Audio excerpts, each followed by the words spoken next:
Bienvenue dans le JT des régionales, préparé entièrement par les étudiants de l'école de journalisme de Toulouse et en partenariat avec TV Sud, nous vous proposons toutes les semaines un tour d'horizon de l'actualité politique de votre nouvelle région.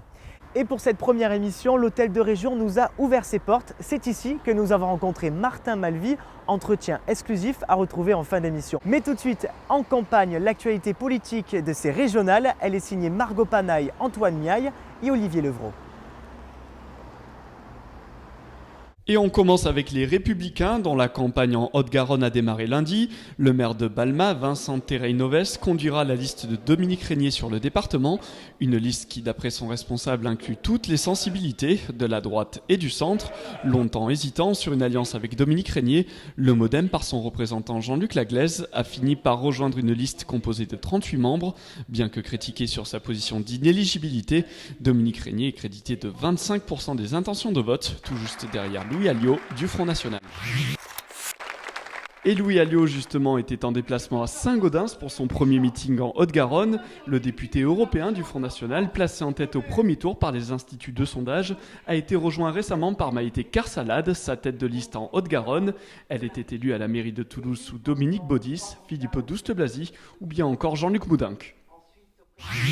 Et on termine ce tour d'horizon avec Gérard Onesta qui a présenté mercredi sa liste à Toulouse. Le candidat des Verts n'exclut pas la possibilité de l'emporter dans la Ville Rose et Montpellier. Selon lui, les principes défendus par sa liste peuvent lui permettre de créer la surprise face à Carole Delga. Quand on dit qu'il faut une place aux jeunes, on met des places éligibles pour les jeunes. Quand on veut défendre les quartiers populaires, on met des places éligibles pour des gens qui sont dans les quartiers populaires, pour les syndicalistes, pour les défendeurs de l'environnement, pour des gens qui ne sont pas encartés. Rien que sur Toulouse la dernière fois, alors que j'étais simplement tête de liste, une liste uniquement écologiste, alors que là, ce coup-ci, c'est un grand rassemblement avec le Front de gauche, de régionalisme, de gauche socialiste, etc. J'ai fait plus de 20%. Donc on sait très bien que sur la Haute-Garonne, tous les sondages de notoriété, de popularité me mettent devant le Parti socialiste.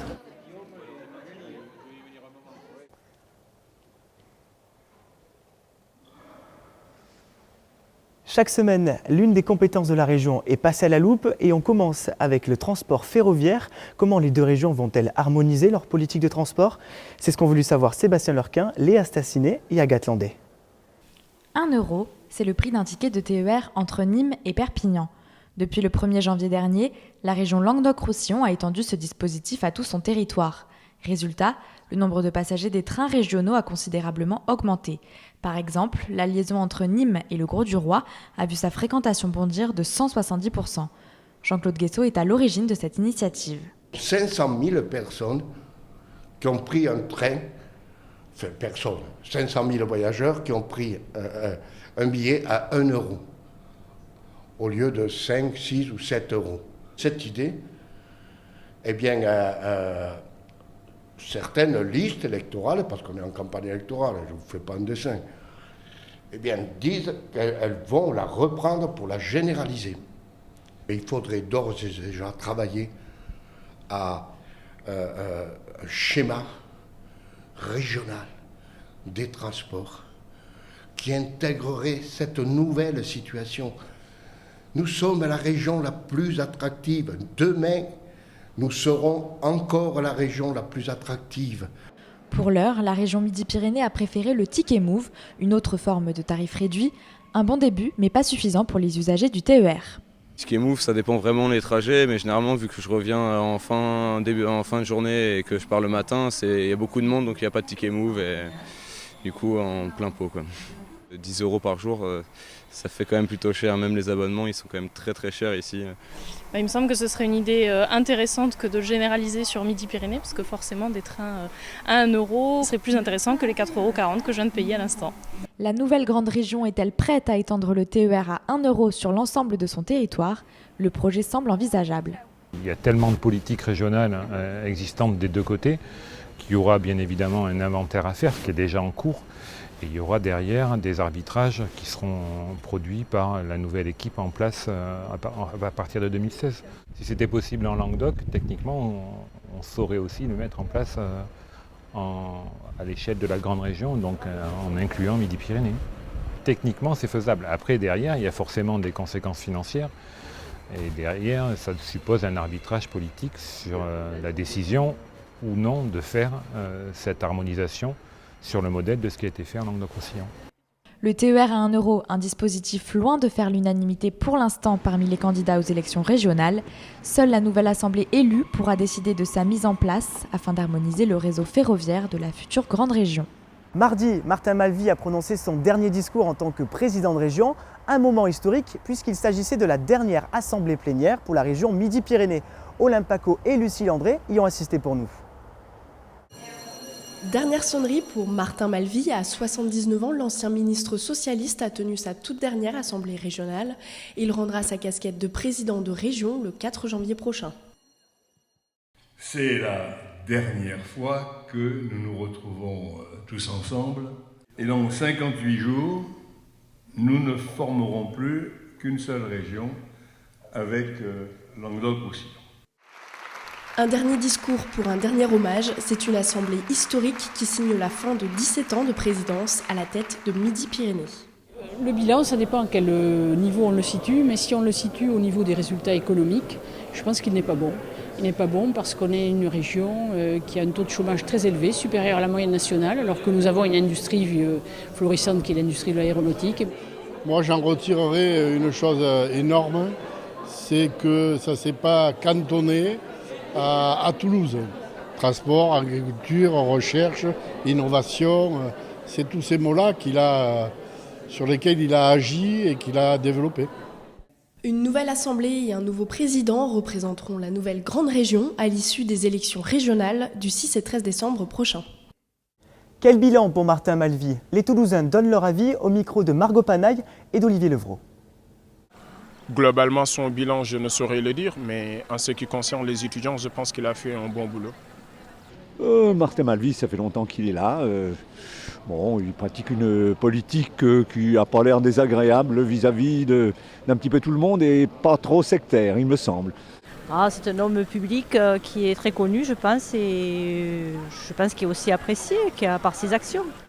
Il a réussi à attirer de l'activité économique. On se rend compte que l'aéronautique notamment est en plein essor, que c'est pas dû qu'à la région évidemment, mais que Toulouse est une ville qui a grandi aussi, que c'est finalement la région Midi-Pyrénées elle est de plus en plus forte. Président de la région depuis 1998, Martin Malvy quittera son poste en janvier prochain.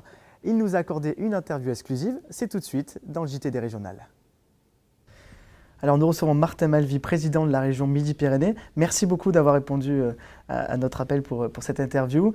Nous sommes avant tout des étudiants, donc c'est toujours important de pouvoir dialoguer avec les hauts responsables de cette région. Dans quelques jours, le 4 janvier prochain, vous ne serez plus président de la région. 16 années de présidence, qu'est-ce que vous retenez finalement de ces 16 années? 17. 17. Beaucoup de choses en 3 minutes ou en 4 minutes. D'abord, l'évolution de la région. En 1998, la région a peu de politique en réalité. Le premier mandat, il tourne essentiellement autour des lycées. Première compétence à avoir été transférée. Mais on est encore à l'immobilier essentiellement. On n'a pas encore franchi des étapes qui vont progressivement nous amener à la carte jeune, la gratuité des livres, l'ordinateur pour tous. Ça vient par la suite.